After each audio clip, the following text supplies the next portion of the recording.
ainda outras citações talvez sejam tão essenciais para o bem-estar que os seres humanos não poderiam viver sem eles. Na verdade, esse talvez é literalmente já considerado como bem verdade. Nós não podemos viver sem determinados seres, como por exemplo a microbiota intestinal. Sem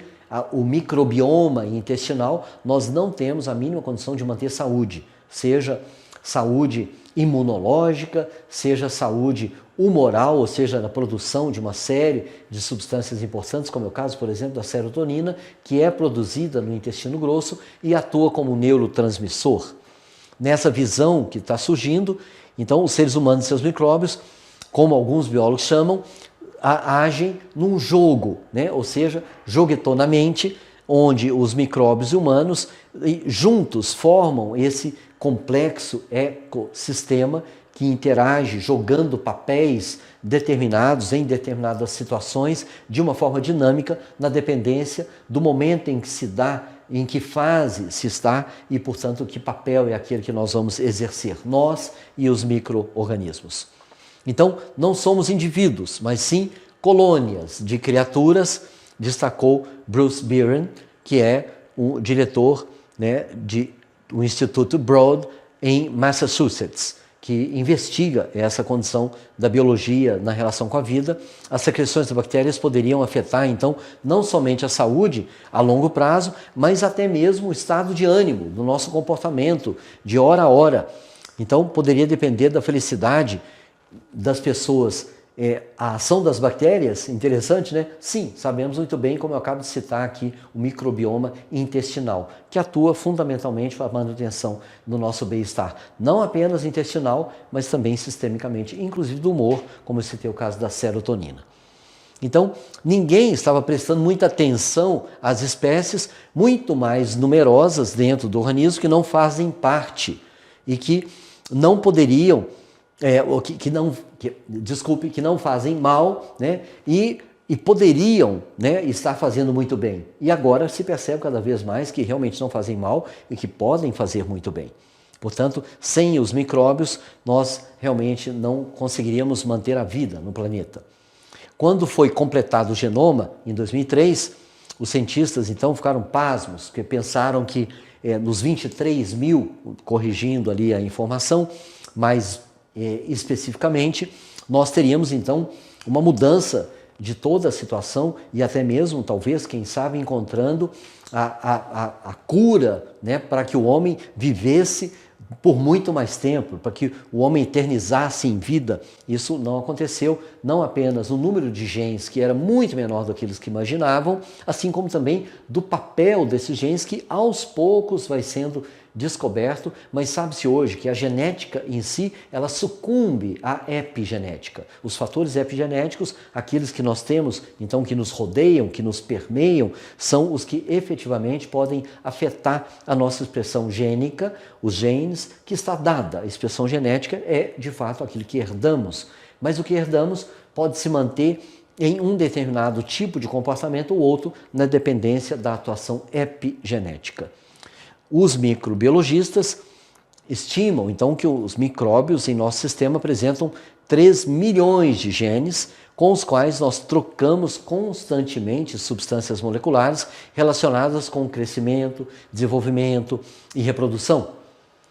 Baseada nessas teorias, então, surge que o desenvolvimento e a conduta humana, assim como para a própria saúde, podem receber fortemente a influência de genes de espécies estas no nosso interior e que nos circundam.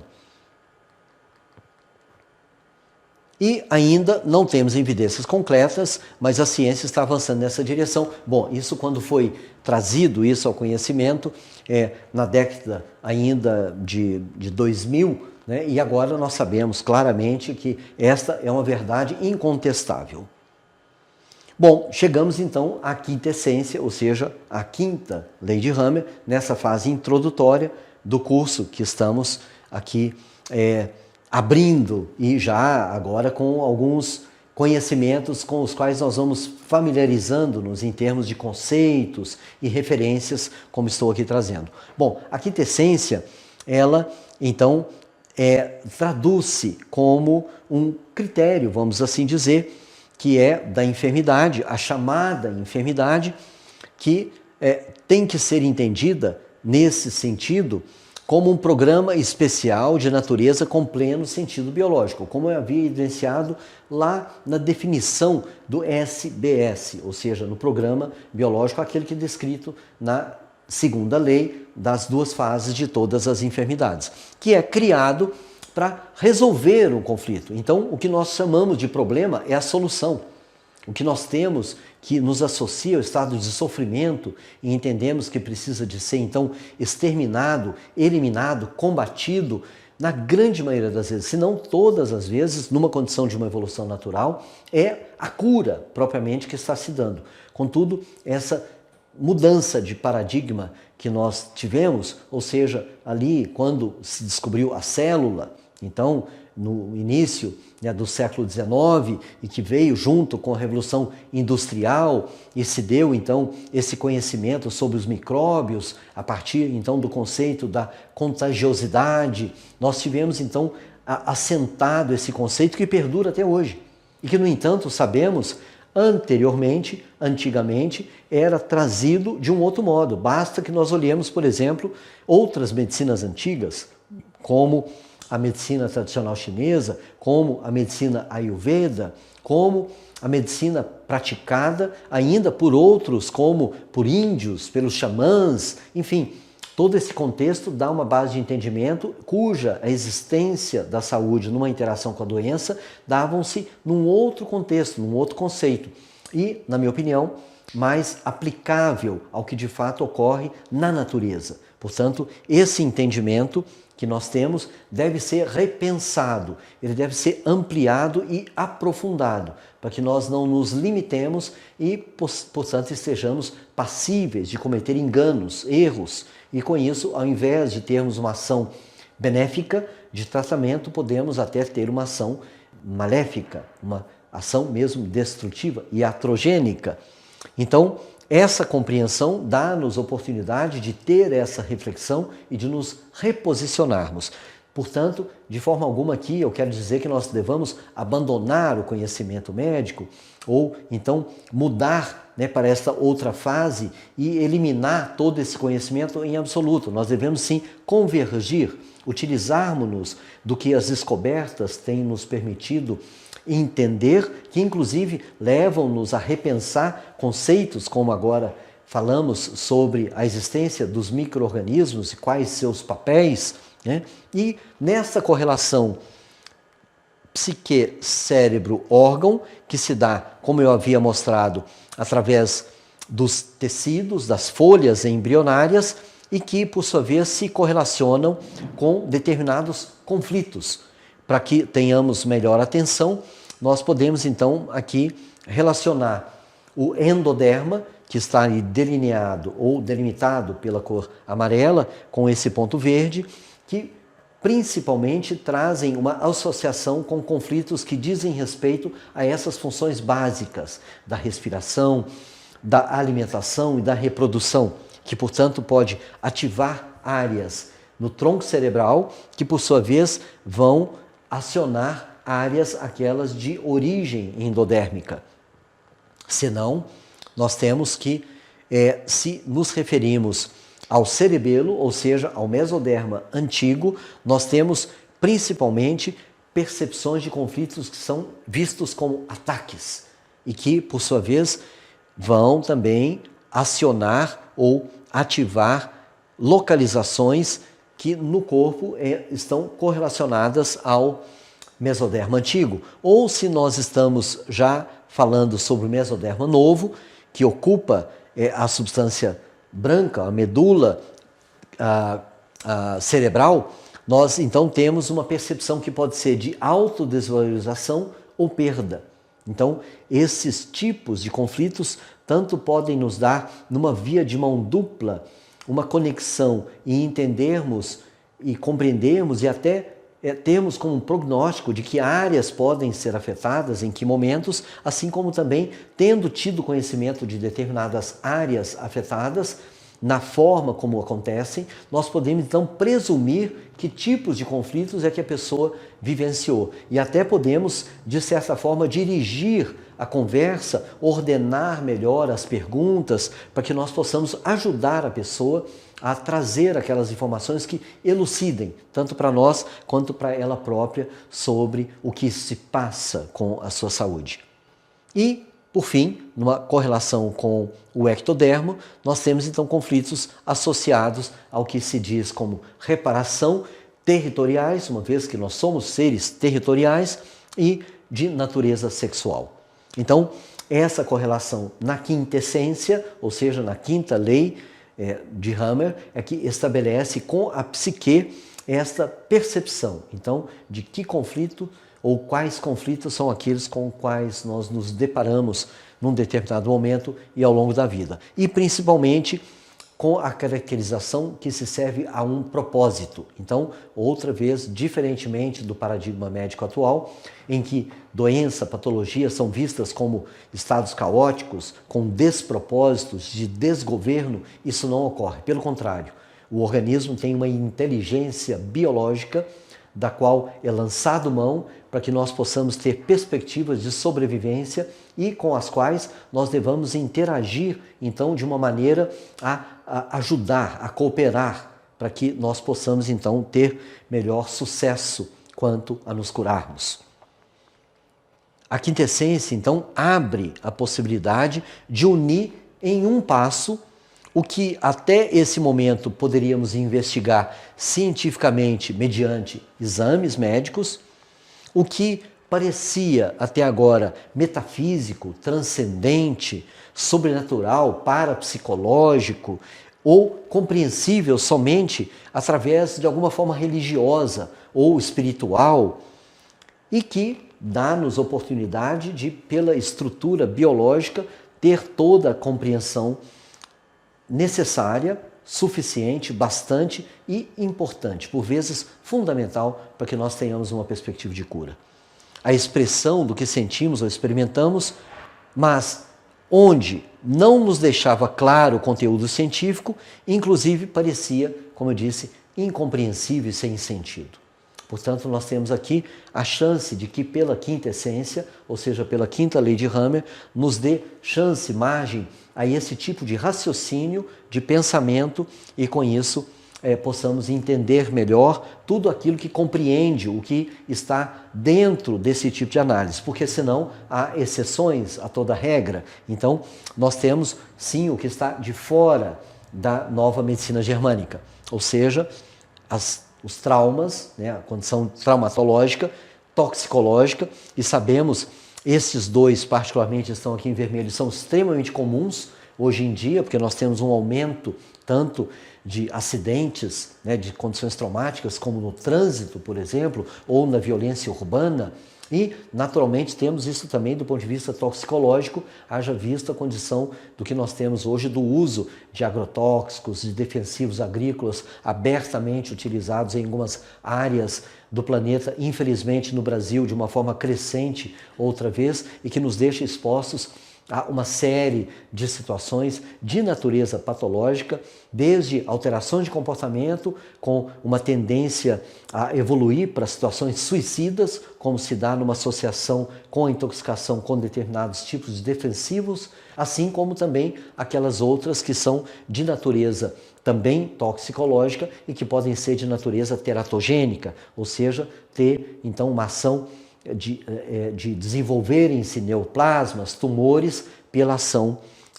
deletéria, prejudicial, aí sim, desprogramadora da nossa condição do genoma para a evolução então com cânceres. Então, o envelhecimento, é claro, é algo que nós temos como um processo natural, mas que pode ser compreendido numa base em que se dê de um modo mais fisiológico, de um modo tal que nós percorramos, então, uma possibilidade de sermos longevos, saudáveis, através do conhecimento sobre como nós existimos, como nós acontecemos por aqui. A situação de parasitologia também, sem dúvida, embora na interação com os micro-organismos, conforme falamos, haja vista essa condição para que nós então possamos introduzir no raciocínio até que ponto nós estamos realmente com uma ação parasítica ou nós temos o que é visto ou o que era visto como um parasita, mas que ali cumpre com um papel cooperativo de atuar numa mutualidade. Portanto, é questionável essa situação na dependência da situação como ocorre. Assim como se dão também as más formações, porque estas podem se dar já no curso do processo de vida como decorrentes de situações de conflito, como se dá no campo do autismo, ou mesmo até na síndrome de Down, onde nós vamos ter a oportunidade mais à frente de discutir sobre essas situações. No entanto, estas podem se dar, sim, como polimorfismos, assim chamados, de natureza genética, que são realmente as ditas malformações. As enfermidades genéticas, como eu acabo de citar, né? Então nós temos tanto o congênito, que é durante a evolução do crescimento fetal, assim como também as más formações de enfermidades genéticas propriamente ditas, mas que também são passíveis de serem questionáveis. Portanto, essa condição do que é a quinta essência, como a quinta lei, traz um discernimento importante em que nós poderemos ter como conflitos de natureza biológica e aqueles de natureza psicológica, dado que o ser humano tem na sua psique uma característica que se distingue frente aos outros mamíferos pelo desenvolvimento principalmente no lobo frontal do nosso consciente, onde nós temos as ditas faculdades mentais, mas que também nos correlatam, ou nos correlacionam, melhor dizendo, a essas situações de natureza psicológica. Portanto, é interessante que nós tenhamos esse discernimento, essa diferença entre o que são conflitos biológicos e o que são conflitos psicológicos. Os biológicos tendem a ter uma natureza aguda, enquanto que os psicológicos tendem de uma forma aguda a se transformarem em algo de longa duração, principalmente pela atuação das emoções, que são essas expressões corporais dos nossos sentimentos e que tornam-se, portanto, previsíveis e exige um tempo para sua adaptação. É justamente essa condição que evolui para os chamados traumas e que podem também não apenas serem, como eu caracterizei, os gatilhos, ou seja, aquelas situações que podem deflagrar situações de respostas a conflitos, mas também aquelas outras que se conectam, uma vez que nós temos essa ligação pelo sistema límbico, como foi citado também pela ação das amígdalas, que podem então interagir de uma forma a propiciar que um ou outro fato ocorram ou que ambos ocorram simultaneamente. Mas como origem, nós podemos discernir e devemos discernir essas situações, até mesmo para que nós possamos diferenciar se nós temos ali uma manifestação apenas psicológica ou se ela se traduz num evento de natureza biológica, ou seja, caracterizando-se como um conflito. Então, os conflitos são análogos aos homens e mamíferos pela condição da nossa própria natureza ontogenética e filogenética, enquanto que os conflitos psicológicos são exclusivos do ser humano. Trata-se bastante daquela ocorrência em animais domésticos, né, de também poderem sofrerem traumas, mas sabidamente a condição instintiva é aquela, como diz o ditado, que gato escaldado não entra em água fria. Então, realmente, o instinto do animal é também de algum aprendizado e condicionamento, mas de natureza psicológica propriamente dita, nós até então conhecemos o ser humano como esse que se distingue em relação ao que são os conflitos psicológicos, pois senão os conflitos biológicos são aqueles que podem sim traumatizar animais, mas que se caracterizam nessa reação que é instintiva, que aciona mecanismos de sobrevivência e que nós assistimos acontecer a exemplo dos animais domésticos. Os conflitos biológicos tendem, portanto, a serem filogenéticos e arcaicos, ou seja, acionam, como eu disse, programas biológicos, mecanismos de sobrevivência que nós vimos tendo há centenas de milhares de anos. E, no entanto, os psicológicos não são filogenéticos ou arcaicos, eles são o que nós podemos dizer adquiridos nessa experiência da vida, do nosso comportamento ou mesmo de modelos comportamentais que nos influenciam, claro, nas nossas estruturas, principalmente de natureza familiar ou social. As situações de conflitos biológicos geram, então, mudanças e readaptações cerebrais e orgânicas, justamente com o objetivo de crescermos, de evoluirmos, de nos adaptarmos à vida, como tem acontecido. E, no entanto, os conflitos psicológicos, eles podem até serem como que curados, podem ser amainados, mas não geram essa capacidade de acontecer a nível da nossa evolução algo que seja de mudança ou de readaptação para mudanças que nos influenciem em futuras gerações. Portanto, elas não são cerebrais nem orgânicas. E, finalmente, o seu conteúdo, aquele dos conflitos biológicos, é compreendido sob a luz da evolução. Ou seja, nós temos essa perspectiva que caminha o ser humano na sua existência, na sua evolução, de uma forma progressiva, adaptando-se para viabilizar a própria espécie. Um fenômeno comum a todo ser vivo. Nós estamos, então, preparados para, então, adaptarmos-nos ou deixarmos de existir. Portanto, o ideal é que nós possamos ser bastante competentes para adaptarmos e persistir, sobreviver. E os conflitos biológicos, por sua vez, são um marco sociocultural, como eu havia dito, o exemplo da família ou de natureza social, onde nós podemos, então, de uma maneira determinada, na dependência justamente dessa influência sociocultural, é que nós temos, então, um conceito, ou valores, um conjunto de conceitos e valores que determinam os nossos paradigmas e que, portanto, determinam o nosso comportamento fisiológico. Já no tocante a essa condição do conflito biológico, seja em qualquer ponto da Terra, vamos dizer, ou etnia, a resposta é sempre biológica, aquela mesma que nos assemelha a todos.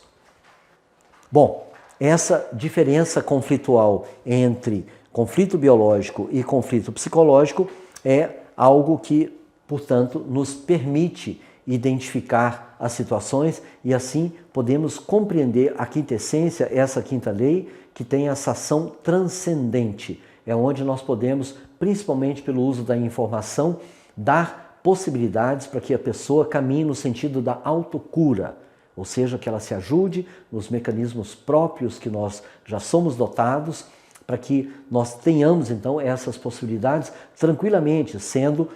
apoiados, suportados, facilitados por técnicas terapêuticas as mais diversas, mas que desejavelmente sejam de uma influência a propiciar essa ajuda e não tanto como se dá, infelizmente, em grande escala, de natureza intervencionista, de natureza a entender que nós estamos em um estado, como eu disse, de desgoverno, um estado caótico e que precisa então ser combatido, destruído e que, por vezes, como nós vemos, infelizmente, em relação a determinados tratamentos, acabam, de fato, destruindo não só o problema, mas a própria saúde da pessoa. Então, há aqui de se considerar essa contribuição que a nova medicina germânica traz para que nós possamos, em associação com as nossas práticas, com os nossos conhecimentos, as nossas experiências, agregar valor e até mesmo contestar, questionar, para que nós possamos, então, validar essa